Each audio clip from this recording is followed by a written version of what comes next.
Nous sommes ici devant la Maison de la Chimie pour le 11e colloque de l'Institut Iliade qui a pour thème de l'héritage à l'engagement, l'Europe de nos enfants. Comme vous pouvez le voir derrière moi, il y a une file conséquente. Comme d'habitude, le colloque attire beaucoup. C'est la première fois que je viens. La thématique et de manière générale l'ensemble des travaux qui sont menés par l'Iliade m'intéressent beaucoup puisque je pense qu'on est beaucoup de Français à s'interroger sur la situation et l'Iliade apporte des pistes de réflexion sur comment s'en sortir.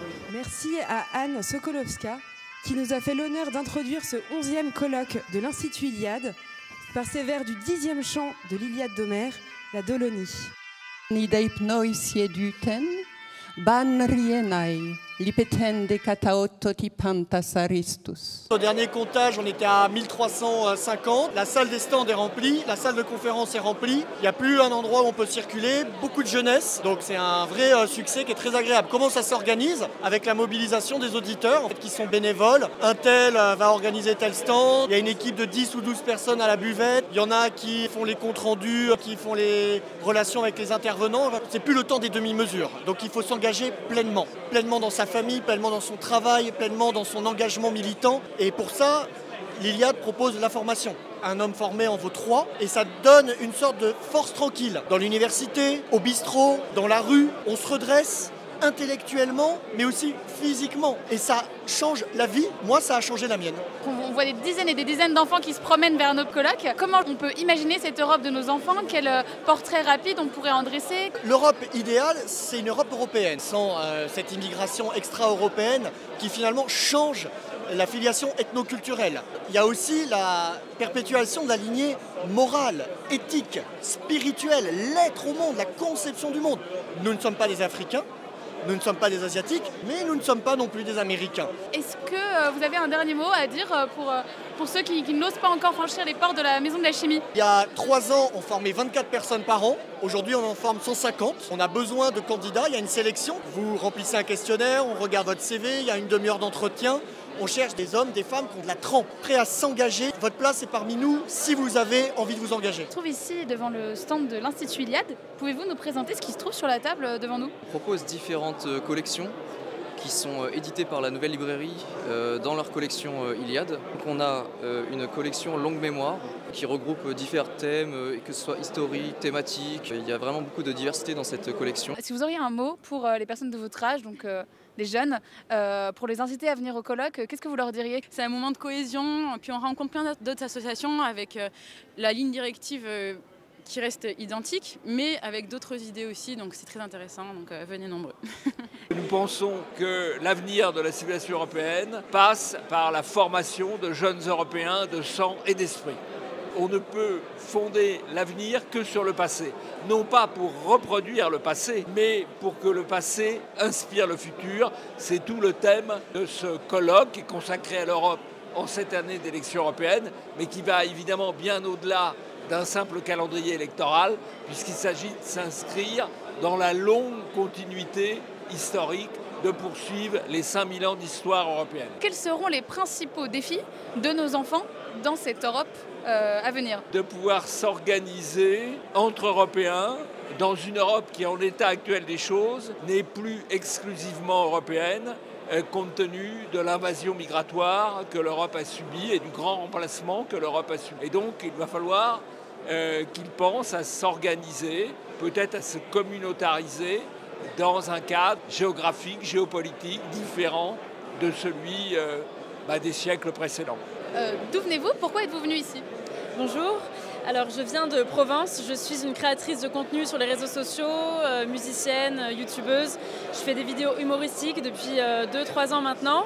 C'est mon second colloque, j'étais à celui de 2023, j'avais fait des très belles rencontres.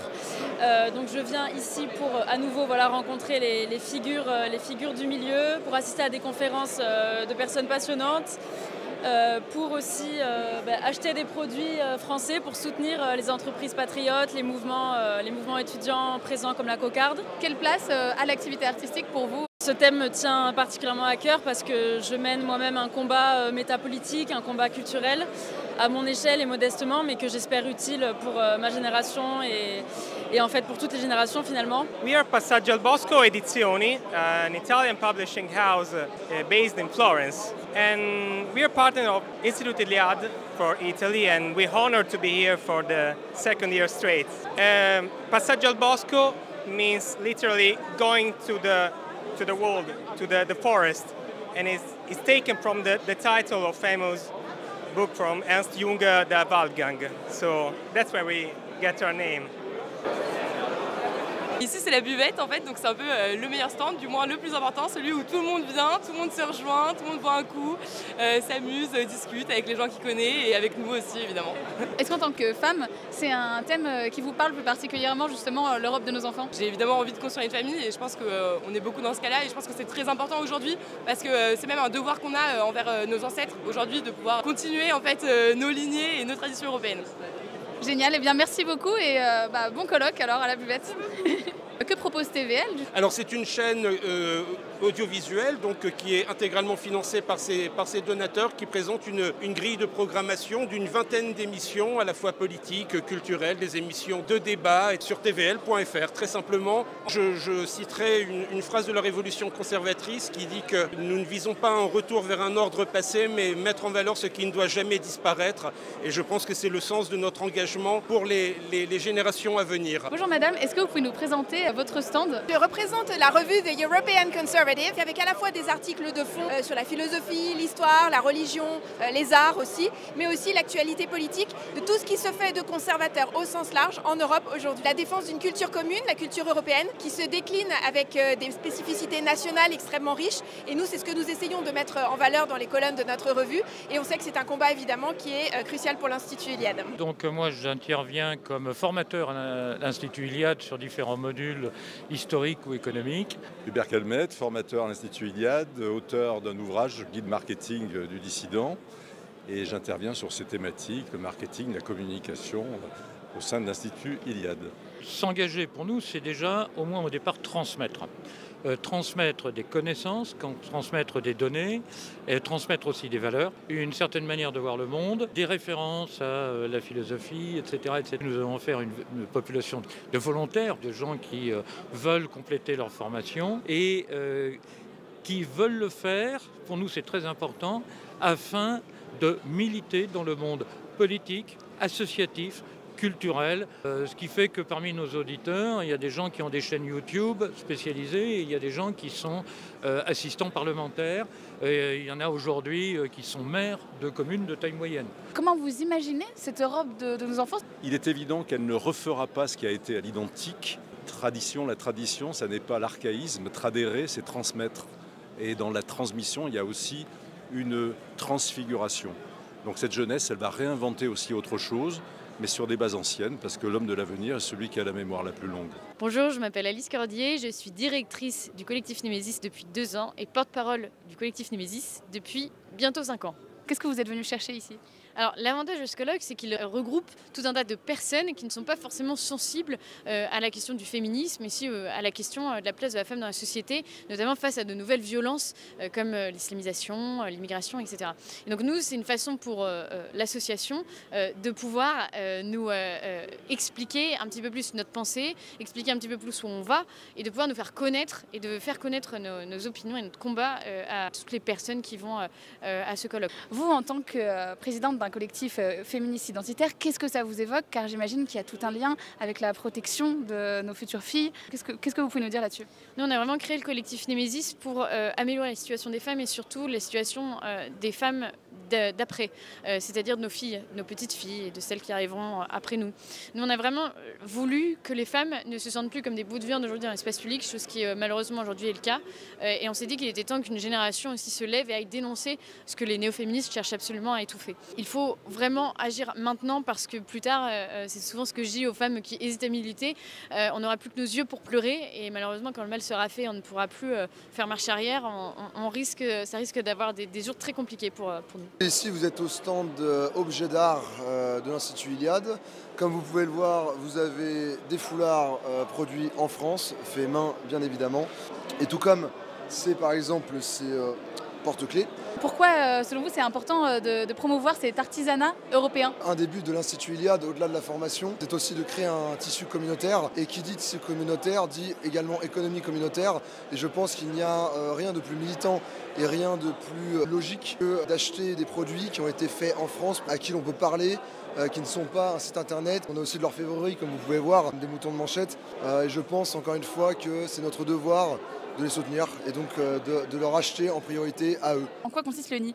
Alors c'est un incubateur, c'est-à-dire qu'on accompagne les projets d'entreprise, les projets d'associations à se professionnaliser, à lever des fonds, bref, à réussir. Fondé au sein de l'Institut Iliade, en fait, nous sommes maintenant une structure autonome. On peut parler par exemple d'Idéochoc, une plateforme de podcast, de résumés de livres que vous pouvez trouver sur Internet et qui propose des résumés en 25 minutes de livres de philosophie, de littérature. C'est un super projet qui commence à prendre son envol. En quoi le nid s'inscrit justement dans cet engagement? Nous pensons que l'engagement passe aussi, et devrait peut-être passer d'abord, par l'entrepreneuriat.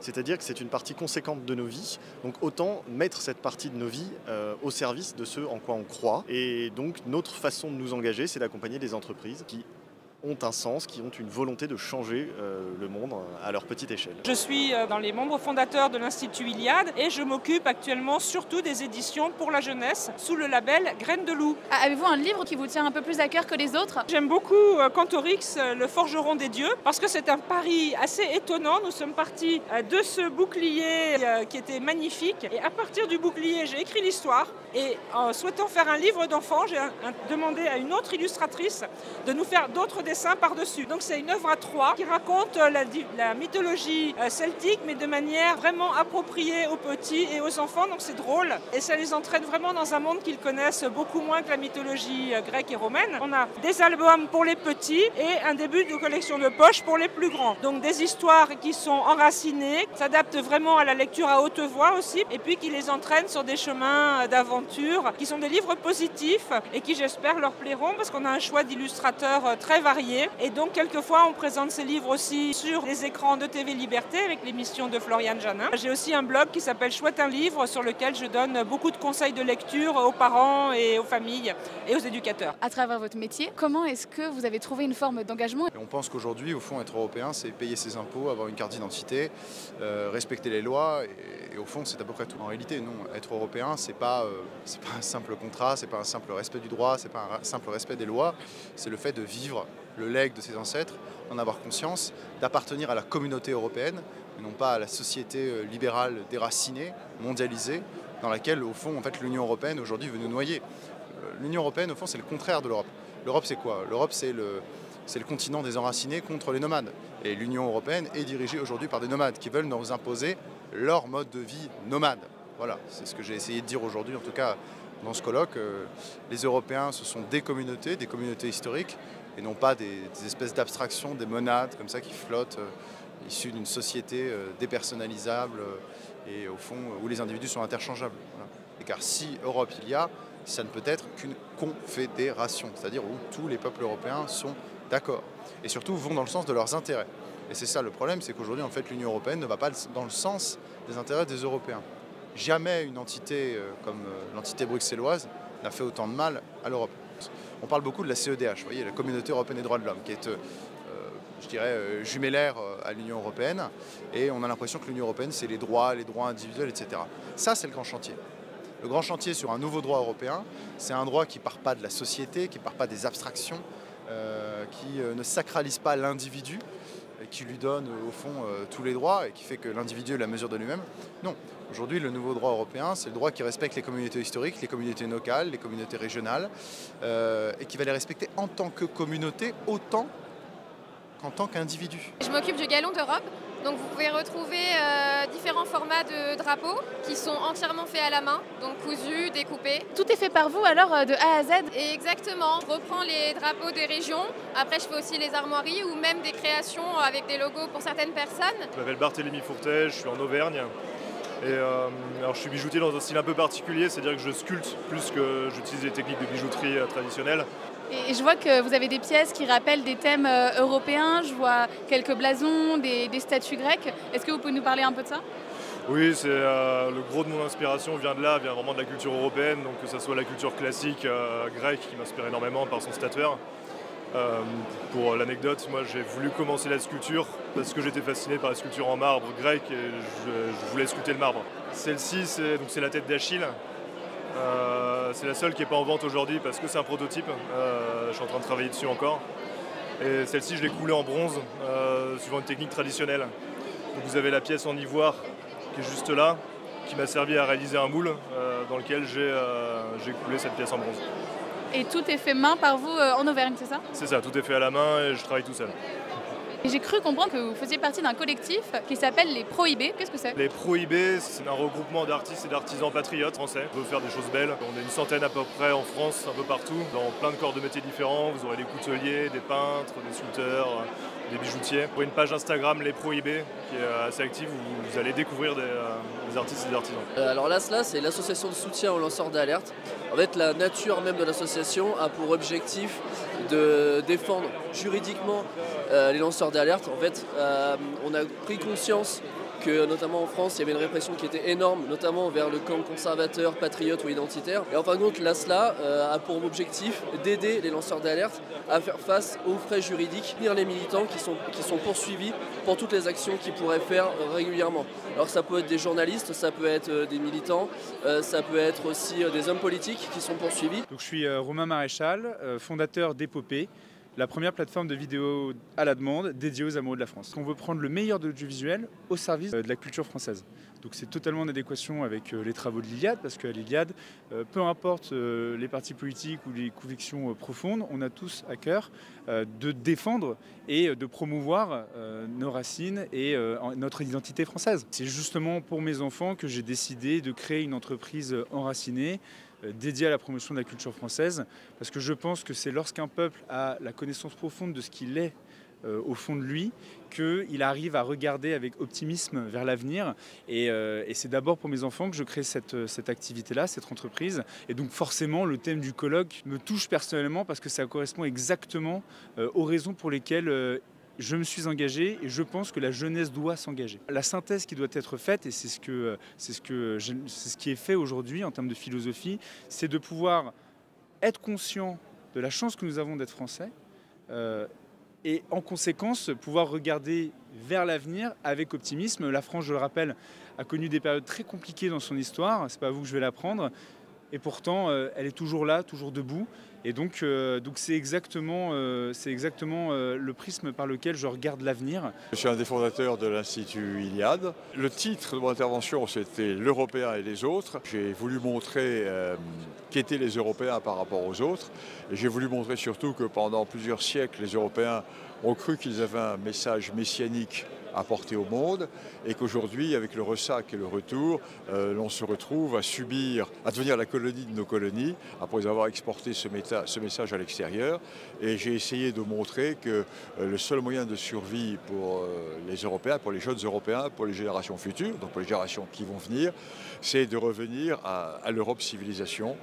Et une Europe civilisation qui renie l'Europe de Bruxelles et qui reviennent sur nos traditions en respectant l'Europe des peuples, l'Europe au sans drapeau. Vous intervenez de temps à autre au profit de l'Institut Iliade sur Radio Courtoisie. Pouvez-vous nous parler un peu plus de vos acquaintances avec l'Institut Iliade? J'ai suivi la formation tout simplement parce que c'est un institut de formation politique incontournable. L'Institut Iliade, c'est les travaux de la Nouvelle Droite, c'est l'héritage d'un certain nombre d'intellectuels et c'est une formation qui est complète. Alors moi, en tant que militant, j'avais besoin de ce plus, en fait, qui était un plus politique. Oui. C'est très intéressant parce que ce colloque ne s'inscrit pas dans une date qui est aléatoire. Hein. Ça s'inscrit quand même à 3 mois d'une échéance électorale, des élections européennes qui vont être primordiales, où les idées nationales, non pas seulement en France, vont potentiellement justement se répandre. En Allemagne, en Italie, en Espagne, les élections européennes vont avoir lieu. Donc je crois que c'est assez important de penser le cadre européen. Il faut le définir, il faut le conceptualiser et il ne faut pas se laisser aller justement à une espèce de flemme doctrinale où on ne penserait pas l'Europe. L'Europe, c'est pas juste un slogan, l'Europe, c'est une réalité géographique, politique, ethnique. Et je crois que oui, effectivement, en tant que militant, c'est super intéressant de venir définir l'Europe avec des intellectuels de qualité, justement. L'Europe de demain, je la vois unitaire, je la vois en coopération. Je pense que les peuples européens sont face aux grands enjeux du siècle et il faut absolument qu'il y ait une coopération qui s'établisse. Aujourd'hui, l'intérêt de quelqu'un qui est à Madrid, quelqu'un qui est à Dublin, quelqu'un qui est à Moscou est le même.